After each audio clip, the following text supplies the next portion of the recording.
NSFW. What is the scariest theory known to man? We are actually the most advanced beings in the universe right now. And the fear of invading aliens taking our planet for resources is actually just the fear of what we will become. As scary as this is, I think it's fun to think about.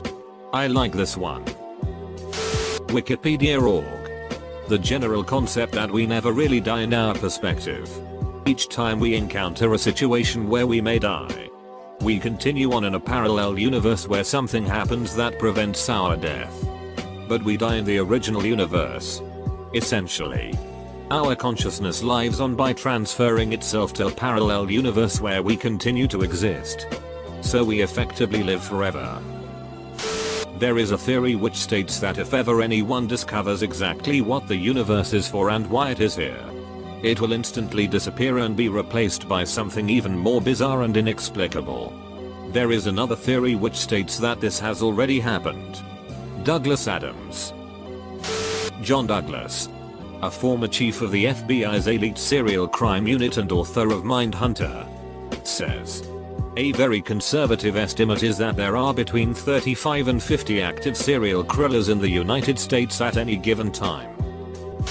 That, should we destroy civilization, there are not enough fossil fuels in easily reachable places for any subsequent society to achieve an industrial revolution. We mined most of it and the only stuff that's left requires modern technology to reach. We're all, she wrote. If we duck up, there's no coming back from it. Edit. People are asking. So here's a really interesting article on it. Ian Co. Edit 2. Since my inbox is flooded with people saying herder but fossil fuels renew. Please note the use of the word civilization and not intelligent life. I'm talking about the survival of humanity as we know it. Not the survival of intelligent life on Earth in general. I'm sure the lizard people will rule once we're gone. But I'm not talking about that. Or extinction. For me it's solipsism. Easiest way to explain it is with a quote from Wiki. Solipsism, the philosophical idea that only one's own mind is sure to exist. As an epistemological position, solipsism holds that knowledge of anything outside one's own mind isn't sure. The external world and other minds cannot be known and might not exist outside the mind. As a metaphysical position, solipsism goes further to the conclusion that the world and other minds do not exist. Basically, every person you see, including family and friends, are possibly figments of your imagination and you can never know for sure. That any computer to be able to pass the Turing test would also be able to see that it would be a bad thing to do so. That there could be a machine right now that could act as a human but is also intelligent enough to know not to let us know it could. The brain in a vat theory. The brain in a vat is an element used in a variety of thought experiments intended to draw out certain features of our ideas of knowledge, reality, truth, mind and meaning.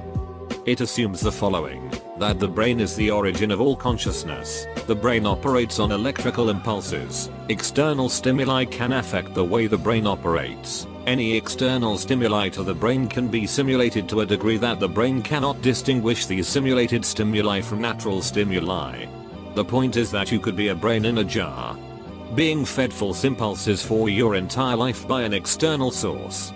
Or you, still a brain in a jar, could be hallucinating your entire life from lack of stimuli.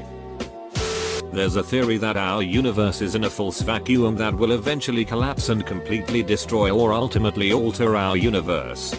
That would mean that no matter how far we develop, no matter how many planets we'll settled, and no matter how many medical feats humanity will have accomplished, we would have a deadline where we would be forever deleted. Virtually all of mankind's fears, falling, spiders, etc., are based on things that were threatening to our ancestors. So keeping this in mind, why do so many of our images of monsters and demons look the same? That we live in a simulation. It's not hard to believe that one day we will be able to create a simulated world. Probably more than one. Maybe hundreds. Maybe our simulated worlds will become advanced enough to make their own simulated worlds. And so on. We might be living in a simulated world, We could be living in the simulated world of a simulated world. I'm forgetting the name of the theory right now. But the theory follows something along the lines of this. The sole reason for every single human achievement throughout history is due to our innate and deep fear of death. We are beings that think beyond just instinct and understand that every one human will cease to exist. This fear of non-existence has driven us to create everything we have made today. Kinda the opposite of the will to power theory in psychology. Neil deGrasse Tyson's greatest fear is that aliens have already found us and decided we are too primitive to be worth contacting. Just another way of saying we're not ripe enough for harvest.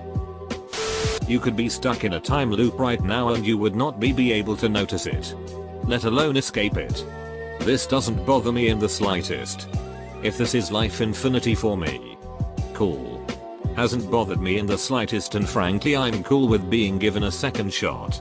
It didn't bother you the last time either. So that's good. That space is a lot like a jungle. We're basically here on Earth shouting out into the darkness with our satellites and technology. We're telling whatever might be out there exactly where we are. But in the jungle, monkeys don't try and contact tigers for good reason. We have no idea what's really out there. Most of the time, jungles are noisy places, filled with the calls of various animals. Some monkeys will even give out warning calls at the sight of a predator. There are very few things that will make a jungle go silent, or cause all of the fish on a reef to suddenly flee. None of them bode well for a careless human interloper. Let's hope space isn't like that. The Berenstein Bears theory. Go to your mom's house sometime and take a look at all those old books. And you'll see that the name is, and has always been, Berenstein. With an A. Don't you feel stupid now for misreading it throughout your whole childhood? Well, one theory states that the Berenstein dilemma is a small side effect of our universe intersecting with a parallel dimension sometime in the 90s. And everyone who remembers the Bears' original surname are experiencing residual memories from another dimension. The first time I heard this I thought I was crazy because I distinctly remembered the original spelling with an E. Because I always pronounced it Berenstein. Edit, to those writing off the spelling difference as a careless discrepancy between publishers. The books were not named for the Bears themselves, but rather for the authors Stan and Jan Berenstein, or Berenstein, depending on which dimension you lived in. Which means one effect of the dimensional shift that supposedly happened only a few years ago was the altering of the Berenstein family name at some point in the past. Those who remember the name with an A are simply remembering the new timeline. The scary robo-basilisk thingy. The idea that if we don't help an army to be made now when it is made it will punish those who didn't help it and punish the ones who knew about it and decided not to help it more. So if you're reading this you could get mordoxed by a robot. Edit, added name so you know it's scary and you know you are dooming yourself. Instead of me dooming you etc. Definitely the great filter theory, as it makes us look like naive simpletons merrily rowing towards the edge of Niagara Falls, singing all the way. There's something extremely frightening about hubris, especially on a species-wide level.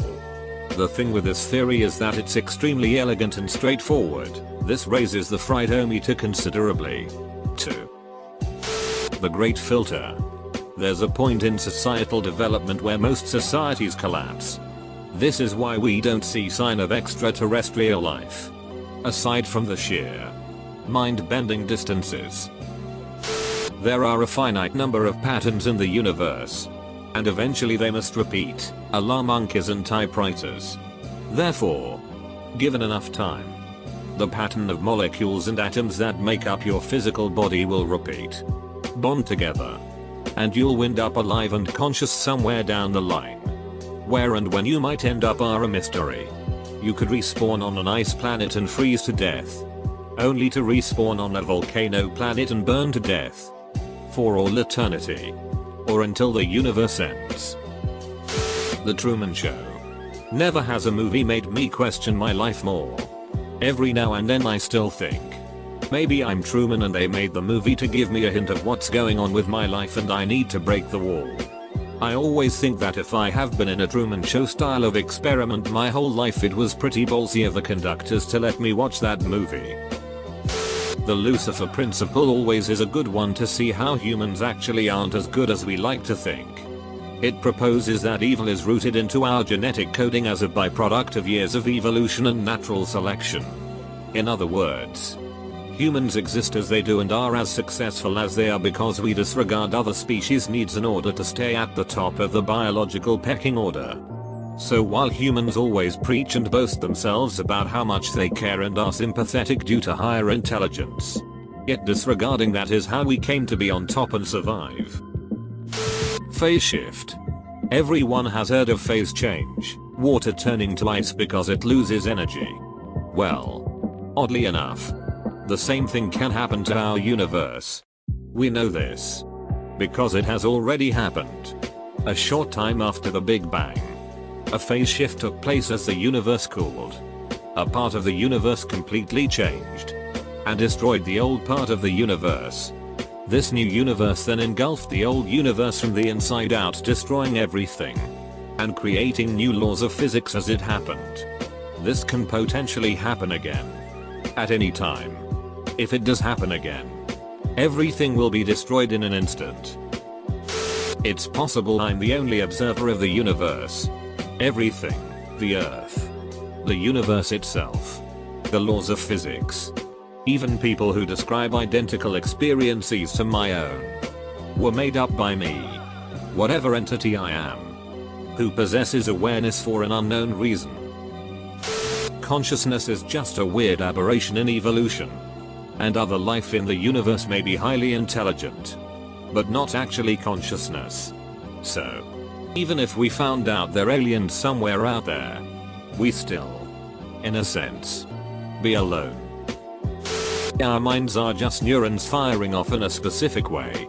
Every action and choice you make really isn't a choice at all. Every bad or good decision will be made no matter what. Our minds trick us into thinking we can make choices when in reality we are just another part of the universe being propelled by natural forces. I wonder if one day you die or heal yourself. Whichever. Doesn't matter. And at that moment you back away from a carnival type box that your eyes look into. Your real friends are standing there laughing because you stayed in the game for so long. Very little actual time has passed. You are butthurt because the miserable life you just experienced was a very long miserable life and they all let you live in there. And hurt. In real life it only took 5 minutes. Your friends watched and laughed at your hard times on a big screen above the carnival box that you sat at. If any of these theories are putting people through a bit of a psychological hurdle where you are asking yourself if life is even really worth living, if any of these are true, just always remember, what matters is what we perceive to matter. Even if the theory that everything else is a figment of all of our imaginations is correct, does it really matter? You are still you and you are still experiencing this simulation reality dream every day. So you might as well accept that you are a part of it and continue to live your life in the way best for you. It actually matters 0% if these theories are true. Because fake or not, your life is still your life. Even if we are in a computer simulation, there isn't much we can do about it. Might as well enjoy it while we are here and not think too hard about what could be. Not to say don't ponder and philosophize, but just don't let it get you down when you read about things like this. My favorite by far is the 5-minute hypothesis that Bertrand Russell put forth, that all things, including all memory, were all created 5 minutes ago. It's totally impossible to prove.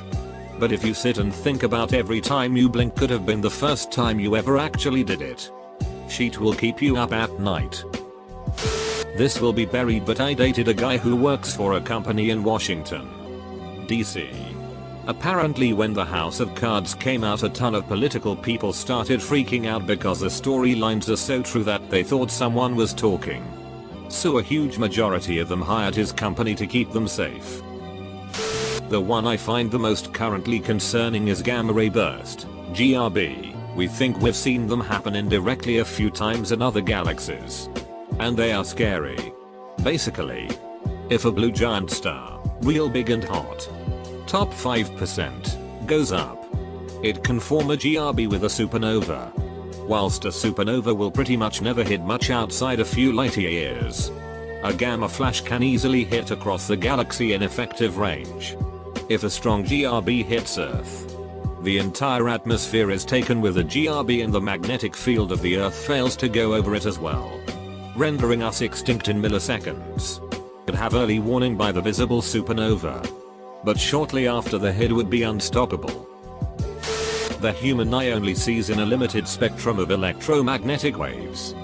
There is a theory that certain things only reflect waves outside our spectrum. This could explain feelings of paranoia or being watched when alone, because there is something there you can't see. The monkeys fear that deep down.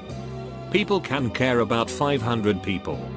If the person isn't part of your family, your friends, your community, even there are some abstractions like country, but it's weaker, you can basically watch them starve and be unaffected. The theory being that people only care about their small sphere, like when monkeys lived in small communities. This is why the news is always trying to connect foreign tragedies to local audience. A person in this city has family in the Philippines and are waiting for news from the latest typhoon. Because unless it's somehow in your sphere you don't care. It's a theory that depicts humanity as pretty cold.